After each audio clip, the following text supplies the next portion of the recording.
All right, welcome back, everyone, to Get the Net. Jamie Bruce here. I know it's been a minute. I've been knee deep in concrete and derbying and everything else that's been going on. So we got a quality show lined up. We got lots to talk about and plenty of derbies, local and national, plenty of stories, plenty of gossip, plenty of juice. We'll see you on the other side of the intro. Stick around.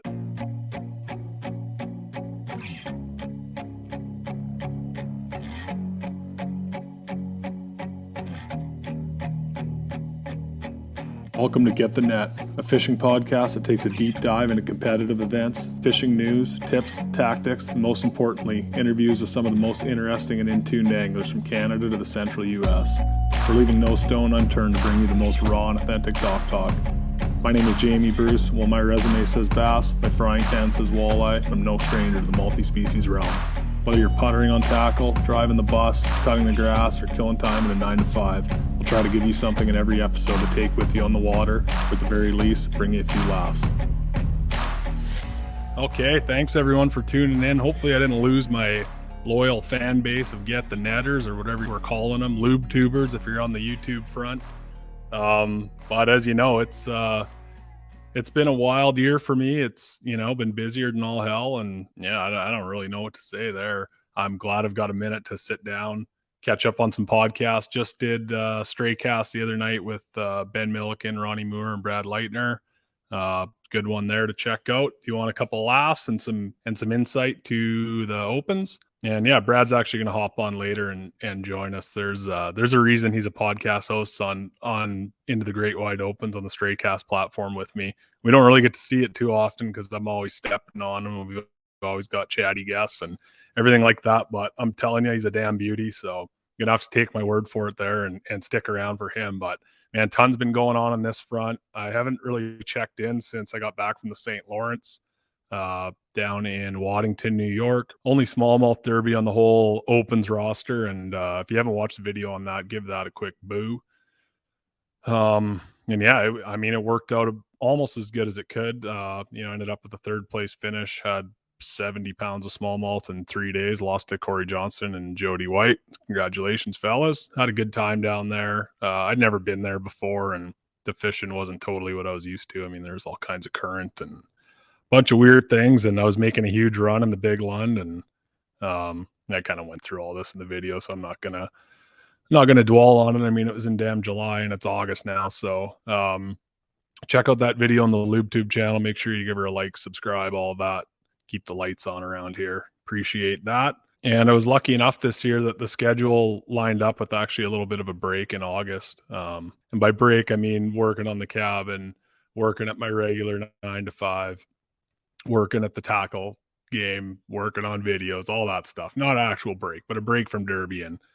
So I got to hop in the KBI. Didn't really get much time to practice as expected, but it was nice to just kind of relax in a tournament for once. And, if you lose a fish, it's not the end of your life like it can seem like on the Open sometimes. So fished out with Brian. We were actually in 78th after the first day, so pretty impressive there, I thought.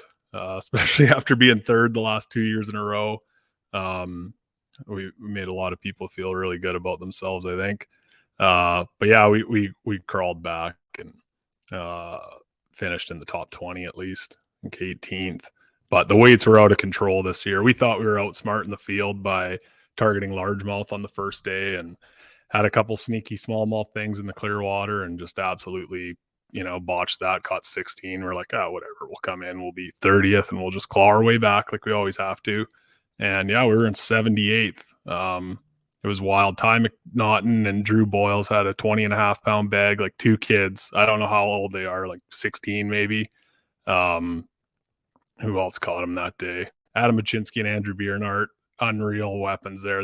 They're hands down the best KBI competitors in the last 10 years for sure, maybe ever. We rarely get to beat them. They're always our tent ride buddies. Usually rip a few blue lights in the waiting line and have a good time with those boys. So congrats to them. They took home the W all-time weight record. I think it was 58.5 pounds. To put it in perspective, the record before was 57. And I know with all the live scoping and everything that's going on right now, you might think like, oh, that's why, or, people who haven't been to Lake of the Woods might think that, but I can confidently say Adam Machinsky and Andrew Biernard have never used LiveScope to catch a bass. They actually borrowed a boat last year. They had some equipment failure on theirs. It had a LiveScope on and they took it off just to not have the distractions. It was an absolute shallow water smallmouth shootout. You watch the whole tent ride, and Ollie and Jay Gibbons, the champs from last year on largemouth. There was one largemouth in the whole top 10 on the third day. So heavily smallmouth dominated. I know there's a lot of BP Elite Series marabous and end jigs flying out the door. So just kind of a shallow water shootout, tons of fun. They had Shred Kelly playing after. I shared a couple videos, and some of my buddies have made over the year, like, Milliken and the boys down south are like, what is this derby? Like, you don't see anything like it. And I say it all the time, and you might think I'm, pumping it up, but compared to the south, I mean, she's the ultimate bass and party. So thanks again to the volunteer sponsors, everyone that puts that on. Had about a 3-day hangover after that.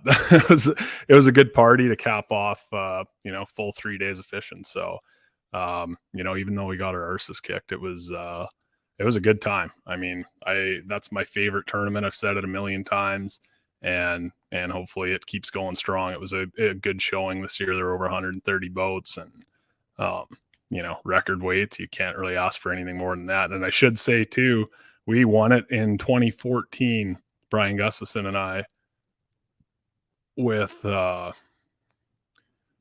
51.5 pounds, mostly largemouth.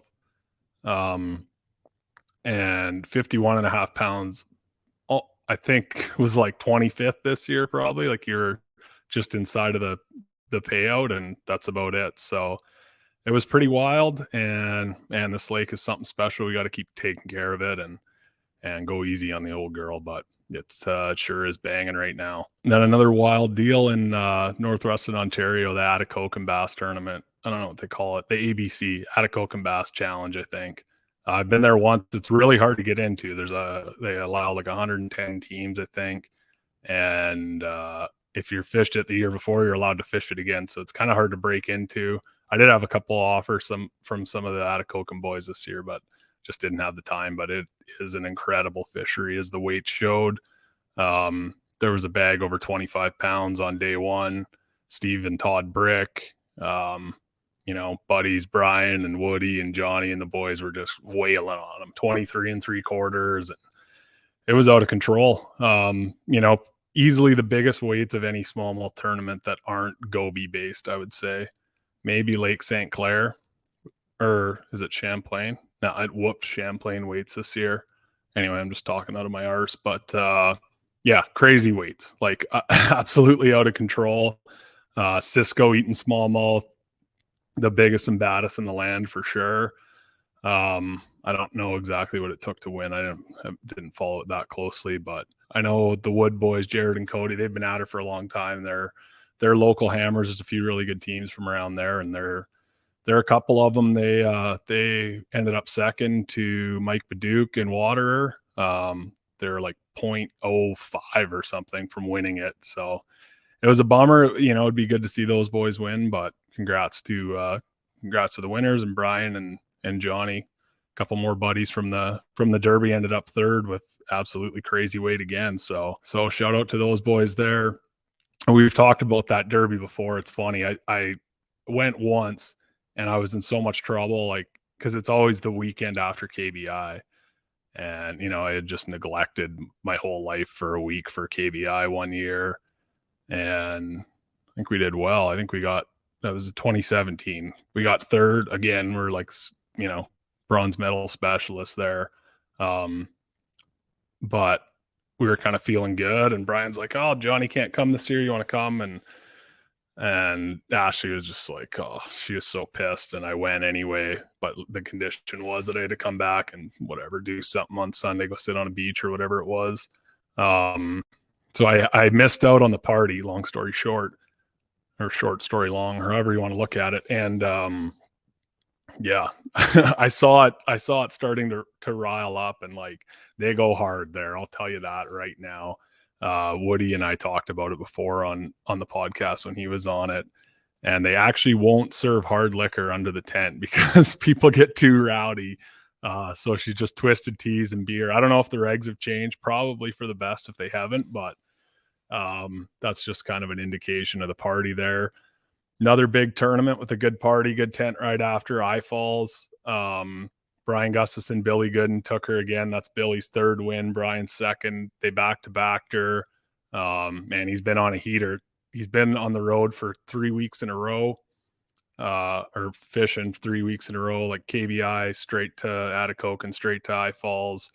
Then you might be kicking back like, oh, it must be nice to just fish all the time. Well, that's a lot of work. I promise you that right now. If you want to win a tournament up here, you have to earn it. You can't just show up, fish a day or whatever. That's fine if you just want to go out and have fun and get your feet wet and everything. But there is a cutthroat crew around here, and if you're not putting in the time in and thinking about it all the time, you're probably not going to win. So congrats again to the boys there. Talked to Brian today. That's it for the big road trip. So I've got a doubleheader coming up in the fall here, just in a couple weeks actually. And well, I can't believe it's fall already, but yeah, I've kind of been griping about that because like you do that back to back to back, and man, it kicks your ass. It works your back over. We used to be able to do it when we were 20 a little bit better, but there's a reason a lot of the young guns are the weapons now. Listen to me, I got a little bit of gray in the beard, and now I'm saying young gun this and kids that, whatever. But yeah, it's hard work. And I told Brian today, I was like, yeah, last weekend I had to pour a bunch of concrete for my cabin. Had a little excavator I rented, dug her out at first light, hard on the back, like leaning over with a big Hilti, whatever. You pour it. I had 40 bags of damn Quickcrete, had to haul it in a 5-gallon pail, and one day of hard labor, boohoo, but did her for a few days, and some other labor, and I was like, my back feels pretty good. I thought I'd get beat up a little bit after the St. Lawrence. She was a little wonky, and I went fishing yesterday at Nordic Point Lodge, and I went all day, and I came back, I was like, my back hurts. And it didn't hurt at all from actual work and labor and everything like that. So your body goes in a bunch of different ways, especially when it's windy, the big Lund's primo in the wind. But you're up front there, and it's just a rodeo. You're using muscles you've never used before.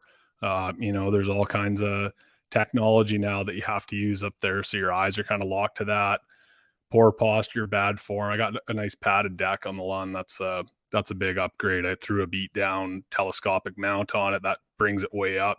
6.5 feet tall, so staring down at my toes all day isn't really conducive to longevity in the sport. But yeah, that's that. Where else are we at here? I'm sure I'm missing some derbies. They just had the Gatrell Black Sturgeon tournament, 50 boater out there on Black Sturgeon. That used to be one of my favorite lakes. I'd go hard at the Hidden Trail Derby, and had a lot of good memories out there. But I checked the weights on that, and Kevin and Adam Medlin pulled her off 20.6. So bucket heads. Never mind this LiveScope, that. That's the smallmouth are bigger in that lake than the largemouth. I think that Kranick boys actually weighed in a 666 there, smallmouth, super magnums. And to see it won on bucket heads is pretty sweet. So congratulations, fellas. That's pretty awesome there. And I'm not that good at sitting here talking by myself. I was actually going to do a whole podcast just by myself, but I get into some dark places and with no one to redirect. So Brad Leuthner is going to jump on right away here. Before he does, I mentioned I went up fishing at Nordic Point Lodge yesterday. First time there, Pearl Lake. Man, it was incredible. I'm cooking up a video right now. Went smallmouth fishing. Everything was accessible by the big boats. So I hauled up the Lund with modern tech and everything like that. And it didn't take a couple hours to see some of the craziest smallmouth fishing I've ever seen, where, there were a literal 200 bass in one little area. They just looked like meteors on the LiveScope, caught some on the glide bait. It was out of control. Definitely check that out. Check out the link in the description below and stick around for the video. Actually pretty excited about that. I haven't been lube tubing in a little bit. I haul it around on the Bassmaster derbies, but to actually go out and shoot a video and show you some tips and some cool things and some things that are coming, pretty fun. So that should be out right away. And I got to shout out Powerhouse Lithium Batteries for being my #1 question of the year so far still. Happy to have all the questions and feedback and everything like that. Everyone wants to know, like, how's that 12-volt lithium? Can it power all my graphs?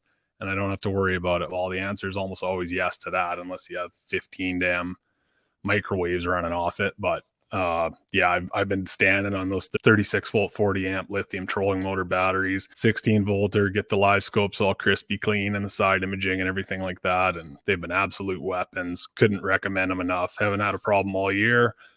And I don't anticipate one, but if I do, there's every safeguard's in place. There's an onboard charging system that charges when your motor's running the running gun. There's a button that takes 15% of the reserve capacity of the lithium cranking battery. So, if you're dummy and you leave your gear on or whatever, if you don't plug it in or something happens, something freak happens, you can jump it with the push of a button. You don't have to haul around the booster cables, everything like that.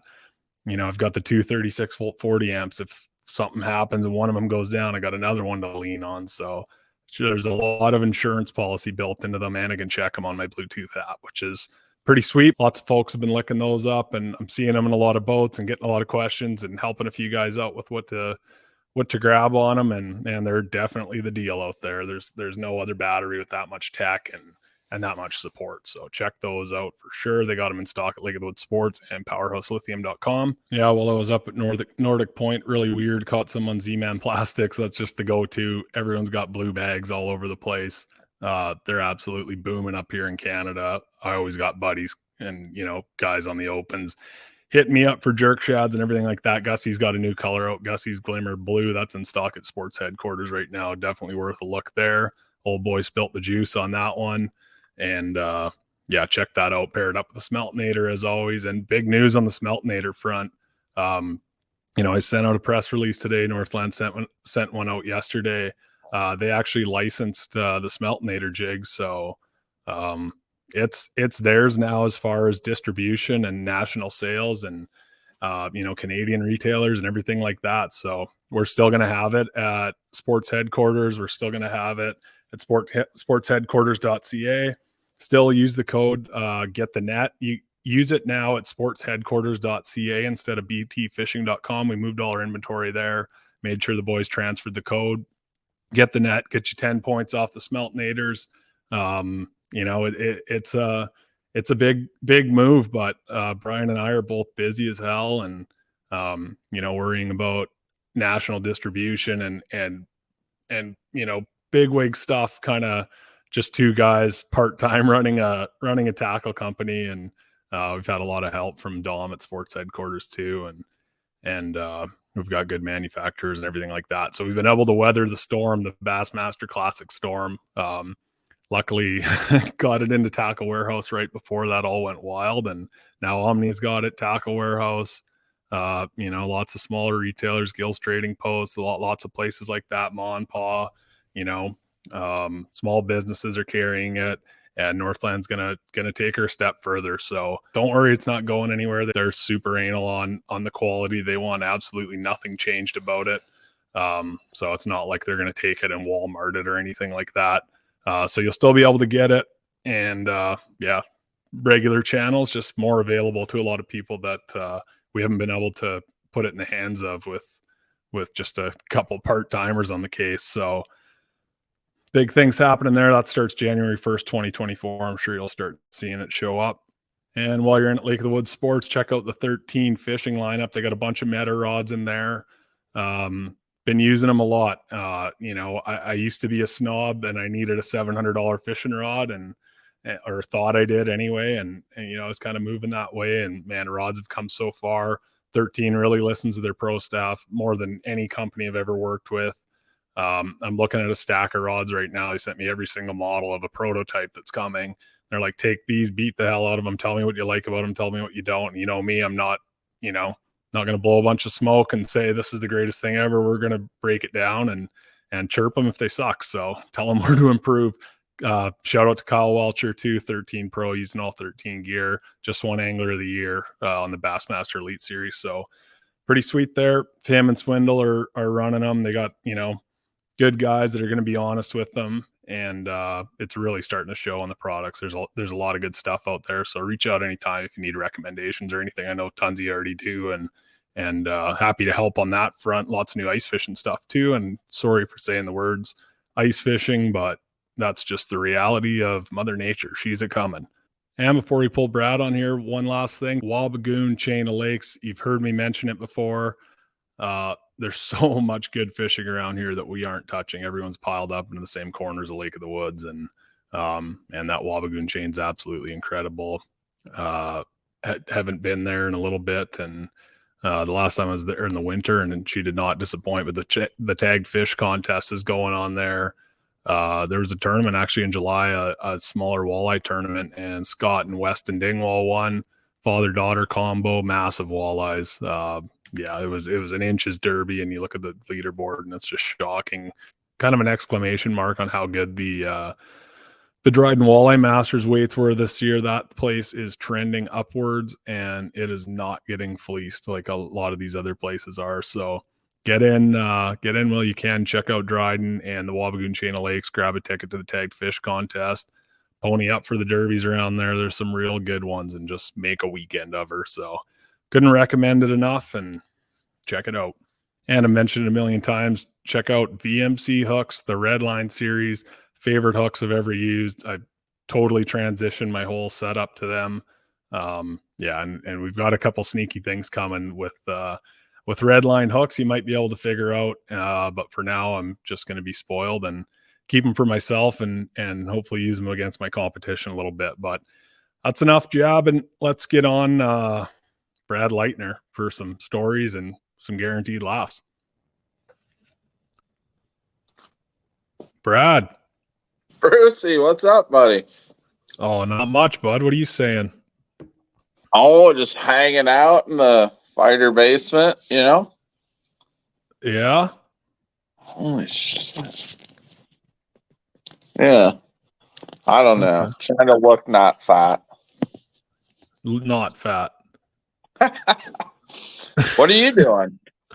Oh, I just finished up a LiveScope install for a buddy. Oh, you get her dialed in? We could have used you last night. Yeah, we got her dialed in. He bought the wrong one last year, and I told him, I was like, you're gonna be changing this out right away. And sure as shit, a year later, comes strolling with a couple boxes and asked me to put it on. So what was going on with your install? Fighter got one of those ocean live scopers. Yeah, he's turning into a salmon guy. It's pretty much as big as my head, the transducer, and we're trying to figure out how to mount it and have the forward facing, because I guess it's not good for like seeing your bait or anything. It's just good for seeing a massive fish out 400 feet or something. I don't know. Who knows? We're gonna go try it out. Yeah. Everyone's got the LiveScope bug even more now after that Elite Series beat down. That was a beat down. We should outlaw it. You're on Team Outlaw? No, I'm all good. I just got to get better. You just got to get better. That's all there is to it. Yeah, man, I hope that ocean one isn't the deal. I really don't want to fork out $4,000 for one of those damn things. Oh, I know. I got to order my stuff here shortly. I'm going to go test it out, though. If it is the deal, I'm probably getting one. You're going to show up. You're going to go from a worm slinger to a damn ocean scoper. You're going to be like a microwave coming down the bay. Yeah, if you fish within 200 yards of me, you won't be able to see the bottom. Like your whole screen will be blacked out. I'm going to plug a George Foreman grill into your power outlet and really just send you for a tailspin. You're going to be so dependent on the scope. Oh my God. No, not yet. I'm not to that point yet. Yeah. People are really losing their shit about it lately. Like, well, the forum people. Yeah. I don't even know if they're real people. They could be bots at this point. Yeah. Yeah, maybe they have like a small underground flasher company, and they're trying to outlaw LiveScope so they can make a comeback. But I don't know. I don't know either. I don't know what the right answer is. It's like you start taking things away, then when does it ever stop, you know? Yeah. And I mean, people always say, like, well, I can't afford that. It's like, man, like when I was in high school, I had to quit basketball. I was so damn poor and I got 2 live scopes. Like, get to frickin' work. Wow. If you're out of money, just get more.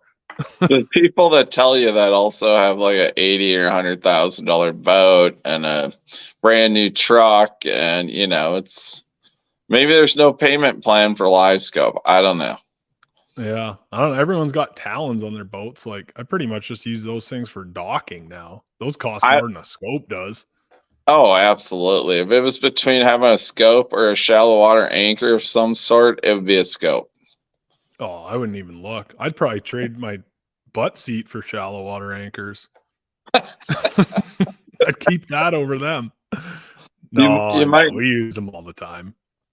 You might need them someday when you mount trolling motor heads on them and scope, so you can slow your roll a little bit. You know, Oh, I see a yeah, couple I guys saw doing those. that. Yeah, those are guys with too much time in the damn garage and too many spare trolling motors.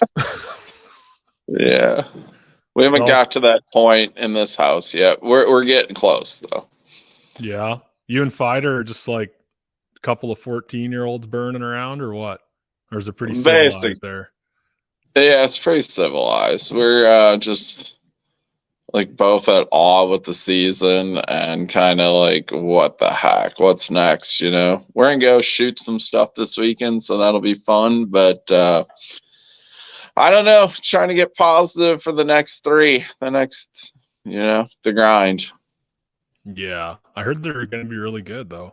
I know that I saw more bass on a single boulder at Nordic Point Lodge yesterday than there are in Watts Bar Lake.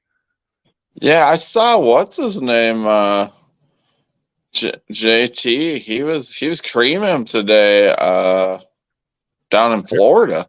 Yeah, man, he's hard on the pre-practice, that boy.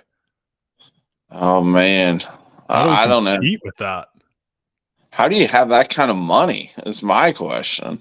Like, how do you? I mean, I don't even want to know what I've spent this year, and I haven't pre-practiced like he is. I mean, he's been to all 3 of them already. Yeah, I understand. for weeks. Yeah, for weeks. I mean, I don't know if people understand how much it costs, but it costs you a fortune. Yeah, you were cooking the books up this year, looking at the ins and the outs. I need more and better sponsors. No, you got the sponsor game dialed pretty good. Like I've been looking already and like starting to shop around and have been reached out to a couple times because it's so, you know, like if you make the elites in whatever, like November, I think you got to pay your deposits already. So you got to have your shit together quick, but you seem like you got it pretty figured. yes and no. I mean, you know, you get a lot of wheel kickers or tire kickers, but yeah, I mean, it's not easy, and I think it's going to get a lot harder in the next year or two. But yeah, I mean, I've been fortunate enough to be in the industry for so long that, you know, build your name, don't be a douche kind of helps. And most people are pretty open to it, but I mean, it has changed too, though. How, you know, not 2 to 3 years ago, like I didn't get any sponsor dollars, and now you got to get, you know, 50 grand a year to compete. So it's been a big eye opener for me. Yeah. I feel like you're good at it because you're kind of from the old school and you do a lot more face to face and on the phone where like lots of the younger guys are just like sending a Instagram message, which may as well be a damn snowball in hell. Like it ain't getting through, but you seem to just spend a lot of time on the phone and they like hanging out with you. So I think that's half the battle. Absolutely. I mean, you got to put yourself in the right crowd, I would say, and you have to, you know, I do. I talk to my sponsors, most of them probably 2 or 3 times a month on the phone, you know, and it's kind of like dating someone. It's kind of like being married. It's like you got to keep that relationship tight. Otherwise, when things get hard, you're the first one to go. So I try to keep it up to date and, keep everyone filled in, because we do so much stuff, throughout a year that, you can't even remember it all to write it on a resume. And I'm at a point now where someone asks for a resume, I just go the other way.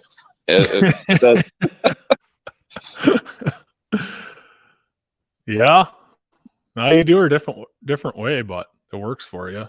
I mean, you said there are a couple kids running around at ICAST wondering why they can't get sponsorships, or you had a little story there you were saying. Yeah. I mean, there's definitely guys that are pretty high up in the elite standings right now looking for sponsors. And, I think it's part of the game. It's really, yes, you have to be good at fishing. Yes, you have to be good at talking. Now you have to be good at social media. I mean, I just hit a 10,000 people on my Instagram last week, and I never thought I'd get there. Like it took me 3 years of hard work. Like it, so nowadays it's not only go out and win a tournament, have 50,000 Instagram followers, write quarterly reports. I mean, it's just nonstop. Yeah. Oh, tell me about it, man. I got a pretty big YouTube channel now, damn podcast, shitload of Instagram followers, lots of engagement, outdoor writing, Bassmaster derbies, walleye derbies, 2 podcasts. And I'm like, and still working too, don't you work? Oh yeah, I got to work and do everything around the house still, but I don't like I'm tapped out. Oh, and that's not even counting the tackle business. That's like, I'm like, if that's not good enough, that's all I've got. I can't think of one more facet to exploit. Like, no, you're kind of, you have all your ends meet. Yeah, I've got some really good sponsors, that I just really like their gear and like the people that work for them, and they take care of me. But I mean, like to actually do it full time, if I happen to make the elites next year and have to shut her down on the working front, like I don't really know how you make it go at her. I don't, I'm still like at the point where, I've worked hard since I've been 12 years old. I've always had a job. I've worked hard, and you could lose it all that 20 plus years of money you accumulated. You could lose that in one season. Like it doesn't even make sense to me someday. I mean, I have nightmares about it every night. It's like, this doesn't make sense to me at all. But the drive to get to greatness, I think it's all a test to you.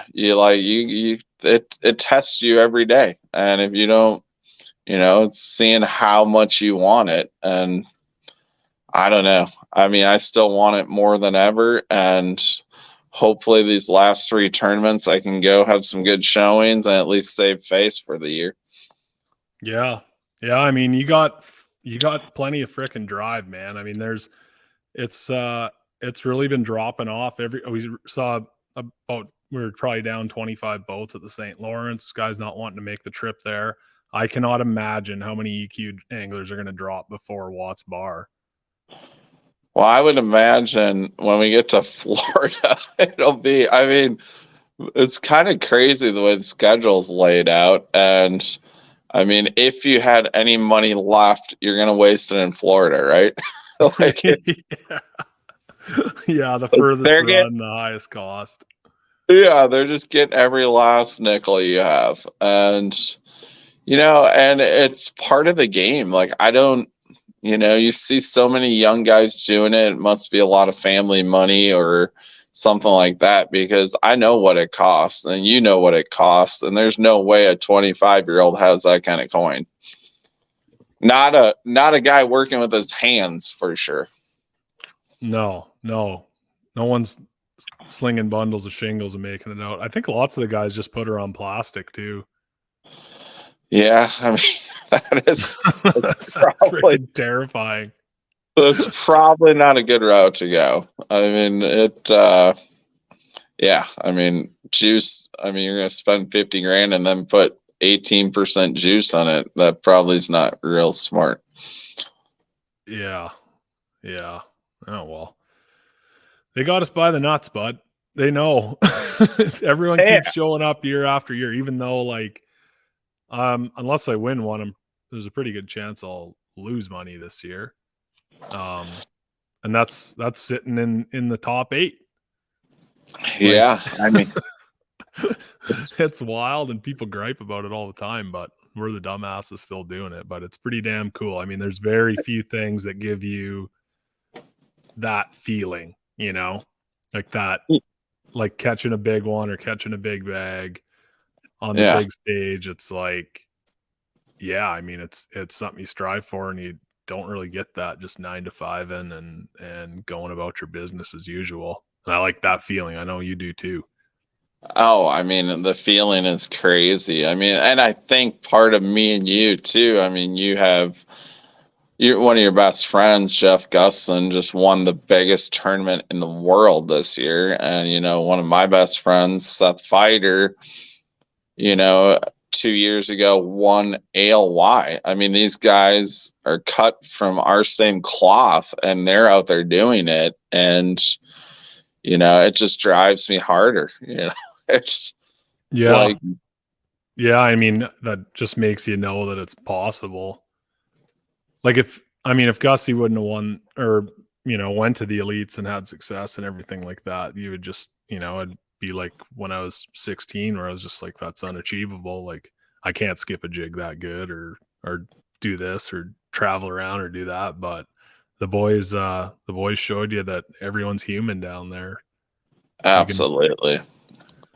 And it's probably tougher competition now across the boards, every circuit, every facet than, 15 years ago. I think, it was a whole different game. I can't believe how much me and Fighter were talking about that today, how much the game has changed in the last 2 to 3 years. I mean, I don't even know if crankbaits are going to be a thing in bass fishing pretty soon. It's just like it's a live scoping. You can basically get rid of most of your tackle and just go stare at that scope all day. It seems to be the best way to, achieve success right now. But I'm sure it'll run its course and everything will, even its way back out sooner or later.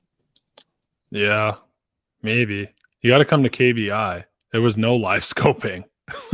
There was hitting your live scope off boulders in 6 inches of water. Like one of the biggest smallmouth tournament in Canada dominated without a live scope. There is those cases, and I think what you'll see, I don't think you'll ever see a band of live scope in bass fishing, but you might see tournaments go in the direction of trying to,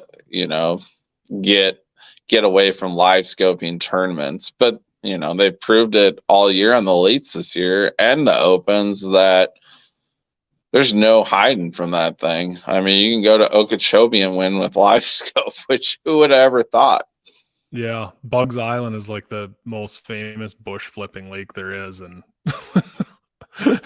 even that was a scope hole for some of the field. Yeah, that was a huge scope hole. But I think the way our schedule, our first 3 or 4 tournaments will happen this year, the way the spring was, I think it really lend itself to scoping. We never really did get a spawn tournament all spring, and God knows we were across the country during the spring. We just never seemed to line up, right for that. And that's kind of the equalizer,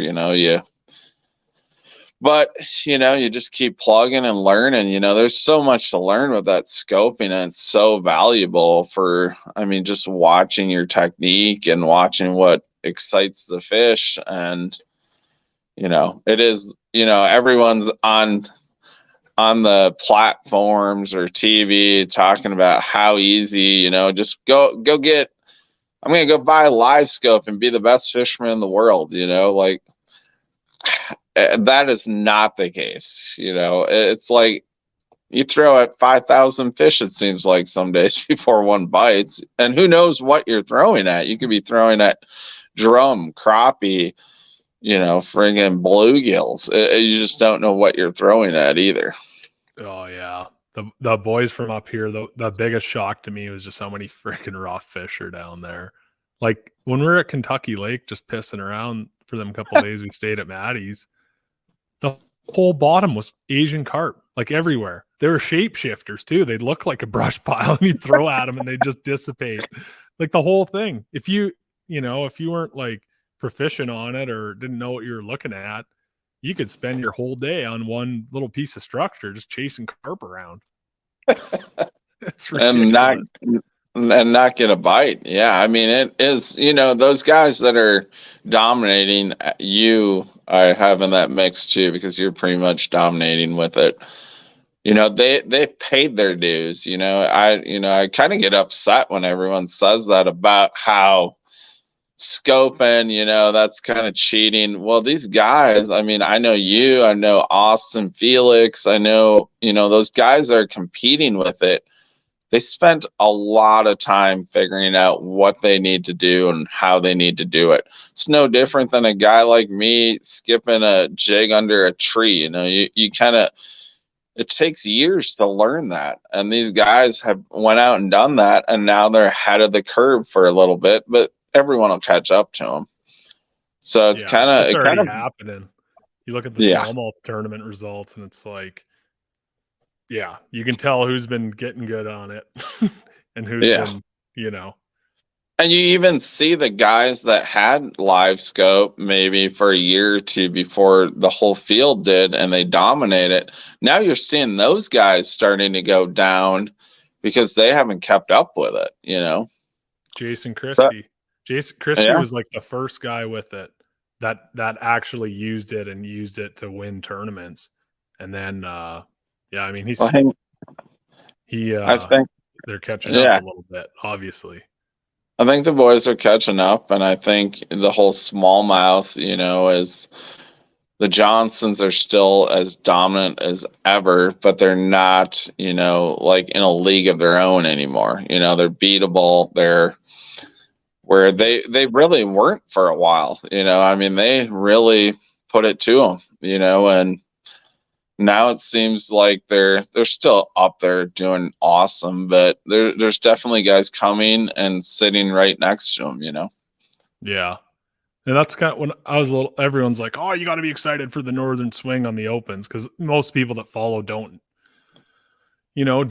like discern the difference between the Elites and the Opens. And they just hear Northern Swing and think all Bassmaster just goes up north. And we went to St. Lawrence, and I was like, no, the Northern Swing's won in a row. But honestly, like everyone's so good at smallmouth fishing, and, you know, well, I shouldn't say everyone, like probably half the Opens field is good at smallmouth fishing, where it really doesn't matter. Like she's a pretty level playing field now.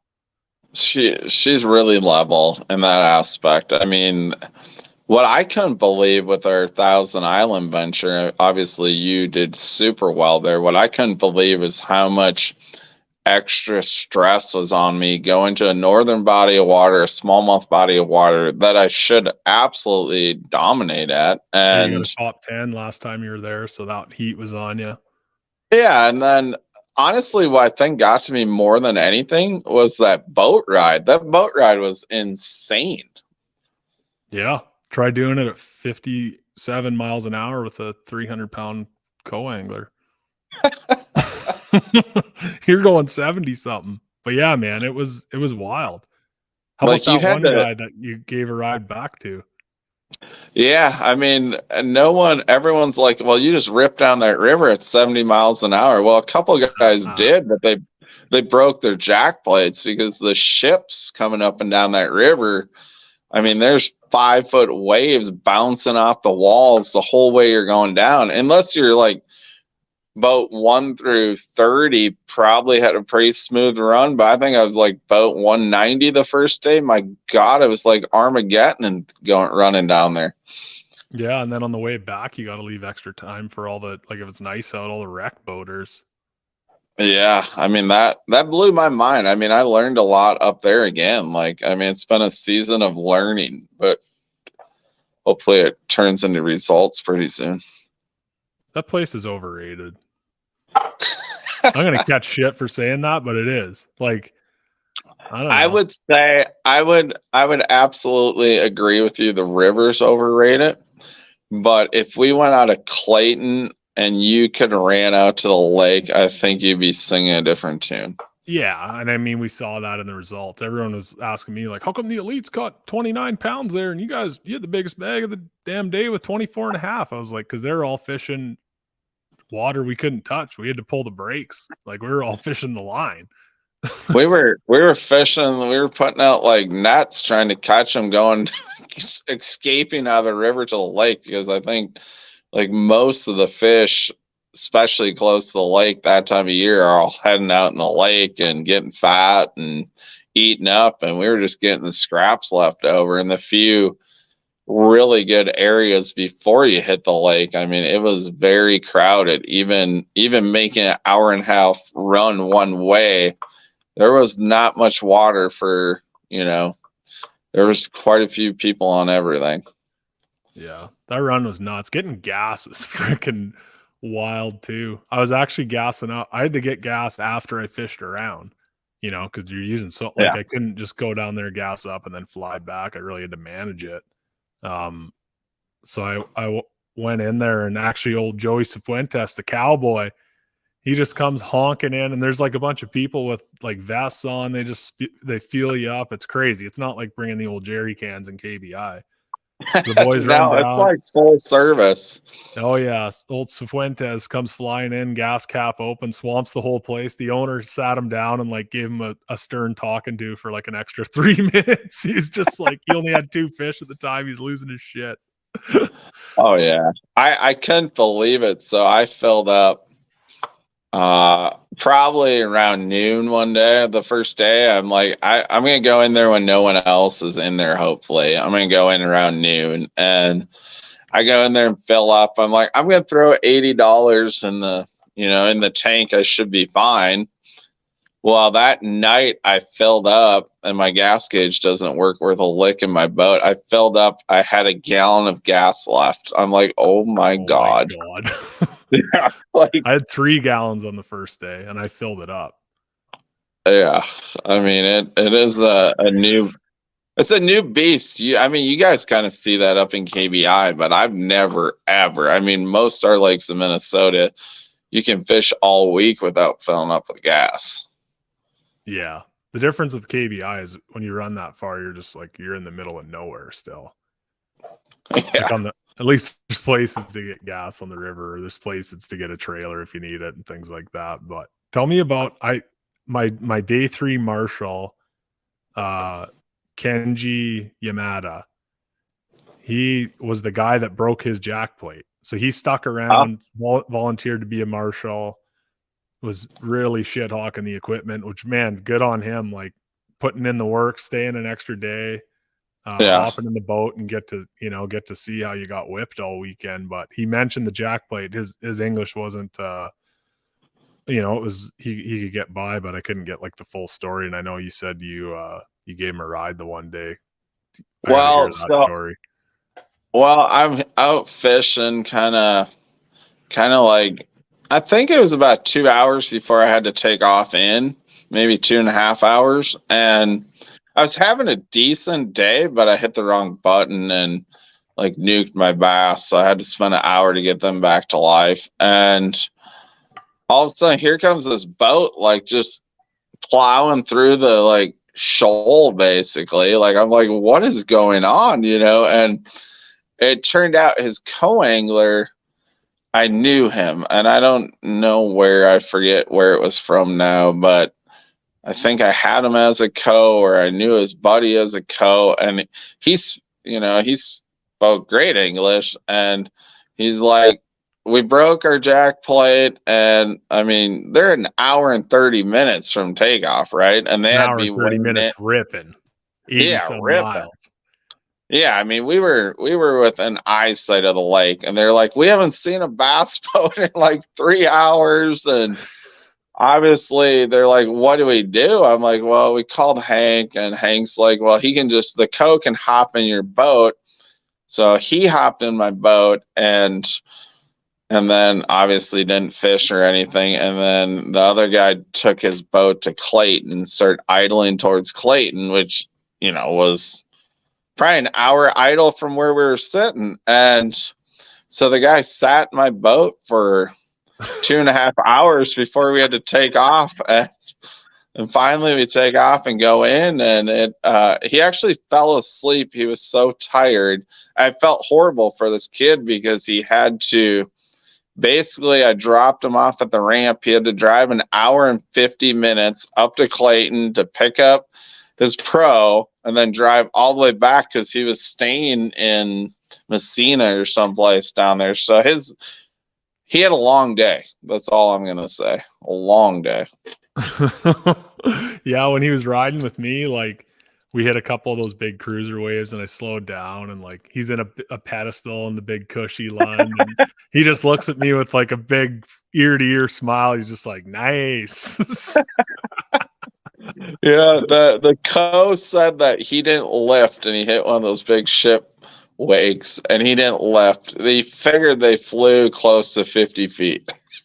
Yeah. Well, Lukey had Kenji at Bugs Island. My buddy Lukey Doosan from Kenora, he helped me drive down there, and he drew Kenji the first day. I was like, oh sweet, man, you're gonna learn all kinds of like fuzzy dice and drop shot and all kinds of crazy shit. And Not from he him. comes in at the end of the day, he's just like shaking his head. It was rough as hell that day too. And logs floating everywhere. And he's just like, that guy does not know how to drive a boat. Like he was just had her to the bar. And this is an 18-year-old speed freak saying that. Yeah. It's like, man, you got to take 5. Like, I don't think they have any big water in Japan. Obviously not. I think that's probably one of the big hurdles.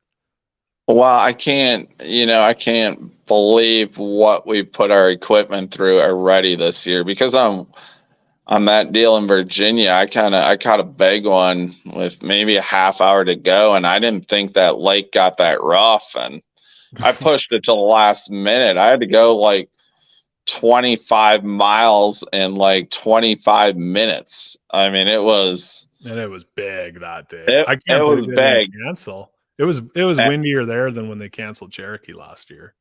Oh yeah, it's probably, and it's crazy how they cancel and how they don't. Our first tournament of the year, they canceled that day, which kind of messed up everything for us. But it's one of their deals for safety, I think. Yeah, no, and it's impossible to like call it. They just play it as good as you can with the information you have. But yeah, that really sucked. The water dropped and there were no shallow fish to be had on after that canceled day at IFalls. But the part that really sucked was freaking driving. That was brutal because when they cancel one, it means everyone's fishing Saturday. I always got to be at work by Monday morning, and oh my god, it's fine if you make the top 10, like at St. Lawrence. I was like, no problem. I'll just drive for 2 nights and I'll be fine. Like, you're high on life, you're good to go. Oh yeah. Ripping coffees and pumping 90s tunes and podcasts and all the good stuff. But when you suck and you have to fish the last day and then drive for 2 nights, it's like you're a zombie hallucinating. Like, it's horrible. The driving frickin' sucks, man. Well, like Milliken said on the last podcast, we're just professional truck drivers, really. We fish a little bit. We drive truck most of the time. Yeah, my truck's got 70,000 K. I bought it in March 2022. Wow. I think I bought mine last February. So I've had it for a year and a half. I had 20,000 miles on it when I bought it. Now it has 95,000. So those are miles. Those are miles. Yeah. Like it's crazy. I mean, it's crazy what we go through and how much we still love it. Like everyone thinks I'm completely crazy in my family. They're like, why would you work that hard for something that's not guaranteed? But I mean, winning a classic or even fishing a classic would be just unbelievable. And we still have 3 shots to do that this year. Yeah. Yeah. I never really thought about it after St. Lawrence. I was talking to Brian about it. and he was like, you'd realize like if they didn't have jackpotters in that trail, then you'd be going to the classic, right? Yeah, I was like, that's brutal, dude. I mean, jackpotters cost you probably $40,000 in that tournament. That's unbelievable. yeah, but at the same time, having the like last year, I got to fish against Palinuk and Swindle, and the only 2 opens I've ever fished, and I beat them both times. They're on my own dime. We got to take it serious at some point here, so it actually benefits you that way. And I love seeing the names, and I love pulling out of the I bigs, Greg Hackney, but. Yeah, it oh just yeah. sucks when it bites you. and Well, you need something to bitch about. I can't bitch about LiveScope like everyone else, so I'm gonna just yeah, like I don't.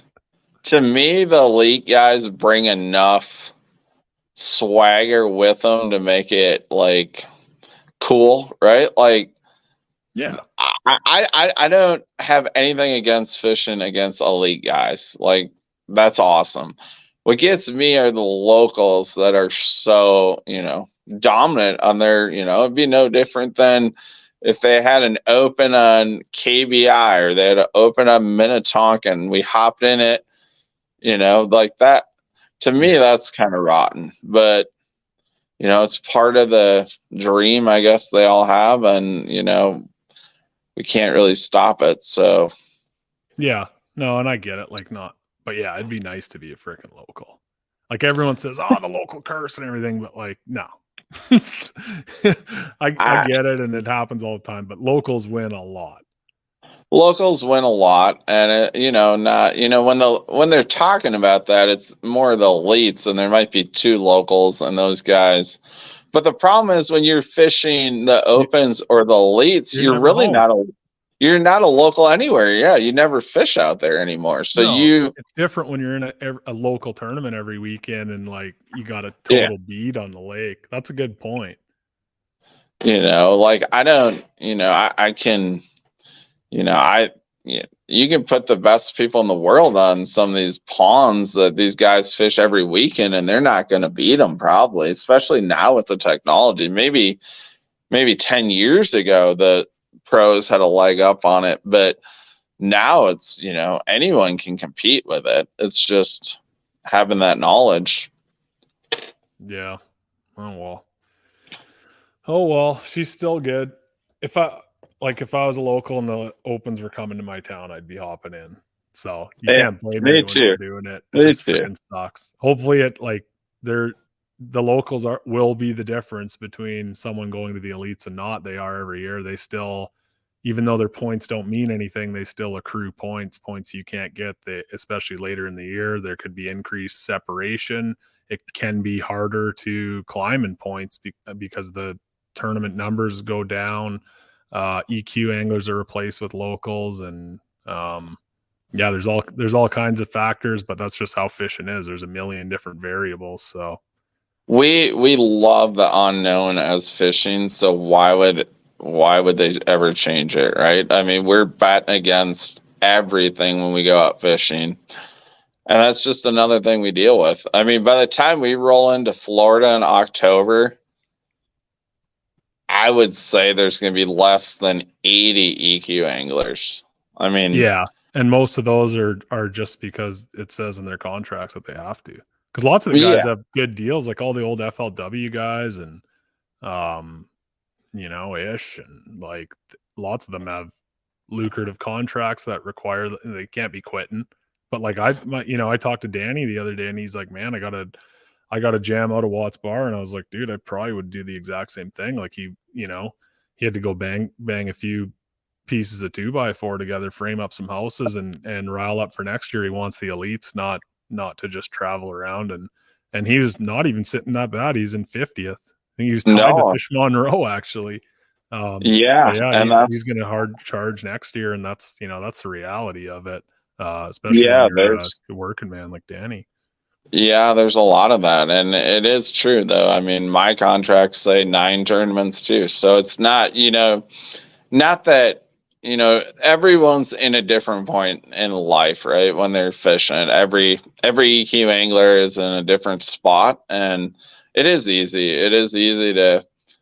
be easy to skip the last 3 if you don't have a chance and save thousands upon thousands of dollars, you know. But to me, it's all about learning these different fisheries and trying to compete, you know, and you never know when lightning strikes. I mean, it almost happened for you the last tournament, and we're going to some fisheries that, you know, that especially the next one, I think most of the field could win that one because it's going to be so tough. Like, you know, it's not. And then there's big bass. Like there's 5 to 7 pounders in that lake.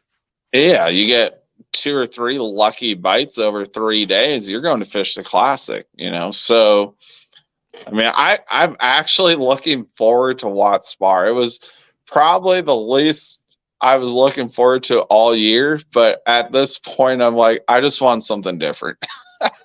Yeah, I hear you. And I mean, it's the cool thing there. Like if you're at a smallmouth tournament or a whack fest and you have one shitty day, you're done. Like you can't make up enough ground. Where Watts Bar, I think you can, like, if you have a bomb, you still have a realistic chance at a good tournament, which is crazy.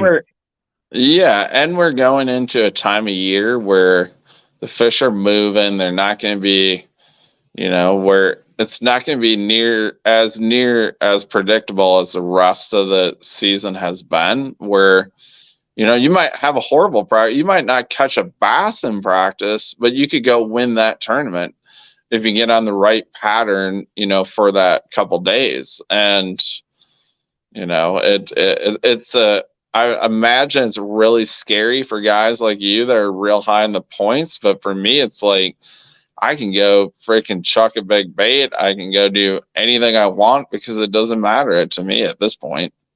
Yeah, you get to swing for it a little bit. That I got us a shit kicker of a house there. I was like, okay, we're gonna fish. There's a very realistic chance that you're only going to catch 1 or 2 keepers, or maybe find 1 or 2 keepers that you have to shake off. And in practice, it was like, if we're going to a grinder derby, we're having a good time. So we got hot tubs and sauna, pool table. Are we gonna? Okay, so I mean, are we gonna let Raz in the hot tub or no? Does he get to go in the hot tub? Raz?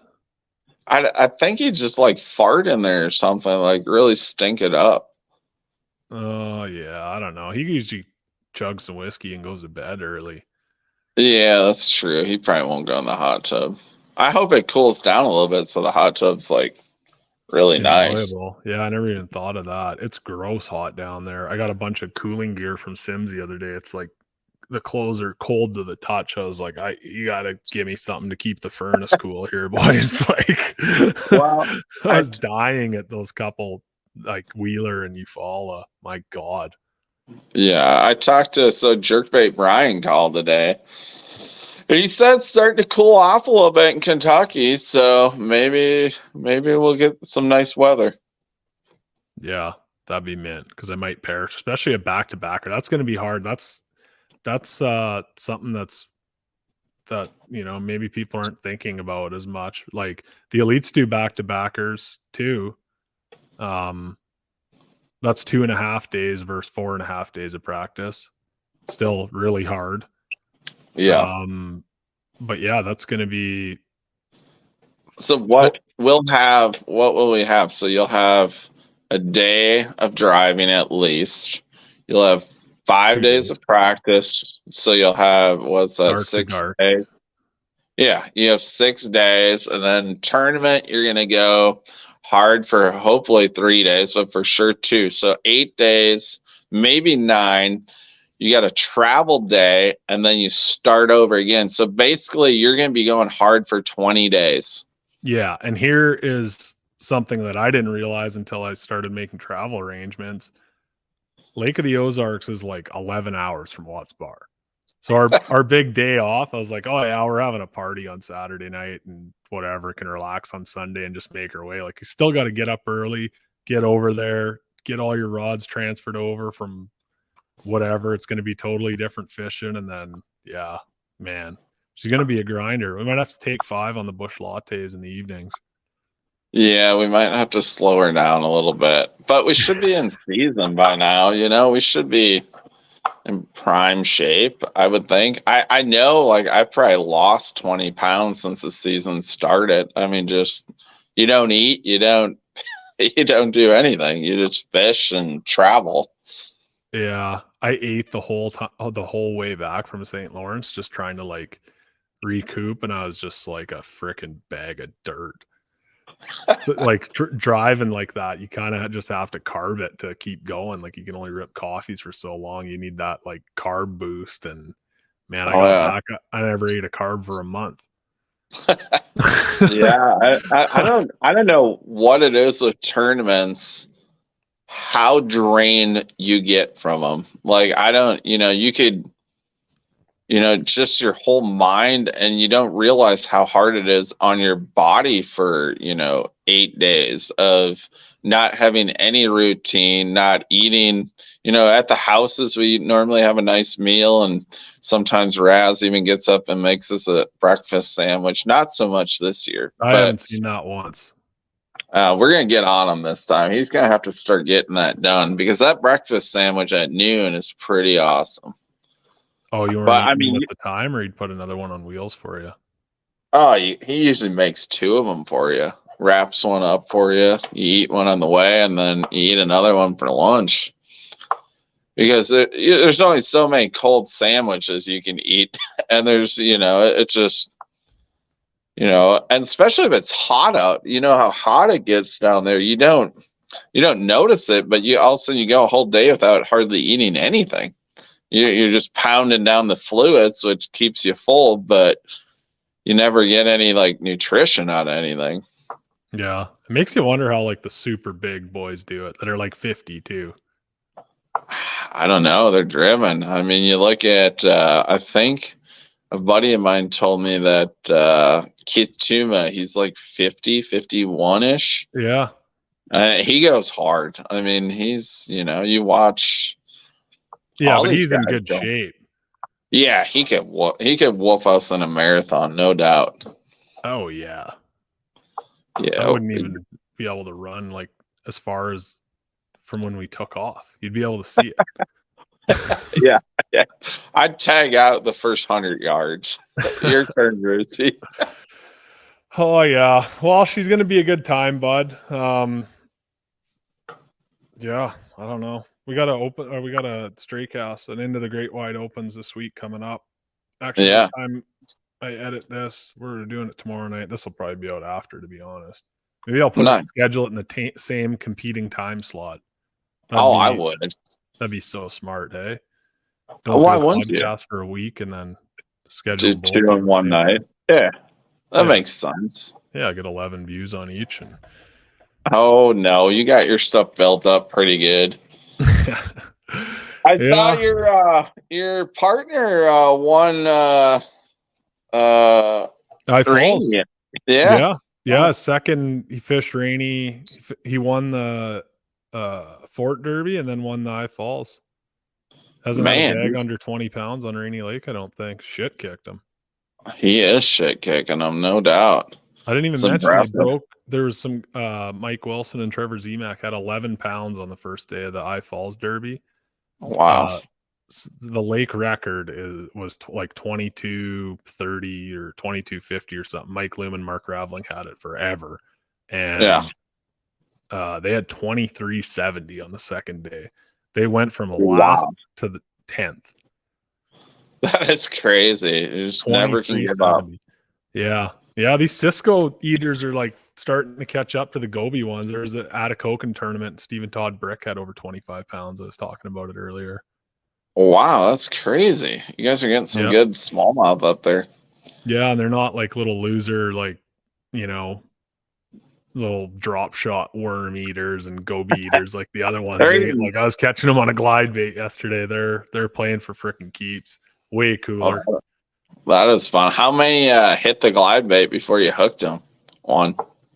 The first two got it and like ate it, and then the biggest ones of the day, two like big 5-pounders were stalking it, and like and that's way up north, not getting fished for. And I mentioned this yesterday to you too. Like they just, a bass is a bass, and you would think pressure would change them so much, but I've seen way dumber fish on the most pressured fisheries than I have on places that have never seen a lure. So it's just kind of in their nature. Not very many people get to see that unless you have like a farm pond or something, but those ones are, I think, dumb as shit anyway. Yeah, I think the weather and everything has a lot to do with it, you know, like you said, you can go to the most pressured lake in the world and they seem dumb as can be, and then go to some place they've never seen a lure and they're hard to catch. So I think it has a lot to do with the weather and patterns and seasons and all that I don't stuff. know. All the good stuff, buddy. All right, bud. Well, I'm not going to talk you out. You said more words on this podcast than you have on the Opens one, so I don't want you to use all your words. I want you to beacon tomorrow night. I want some heavy chirps. Okay, I'm gonna get into dictionary tonight. I'm gonna like read the dictionary so I have some big words. Oh yeah, they'll all start with the letter A because the dictionary is pretty big. Yeah, I don't think I'll get through much of it. Maybe 2-3 words, but it'll be good. Yeah, you'll be letting them fly. Word of the day. All right, bud. Well, we'll talk to you tomorrow. Thanks for hopping on. Anything you want to say before we get going here? No, thanks. Thanks for having me on, bud. You do a great job, and wishing you the best luck coming up here. We'll see you tomorrow. Cool, man. Talk to you soon. Thanks. Yeah, thanks. Bye.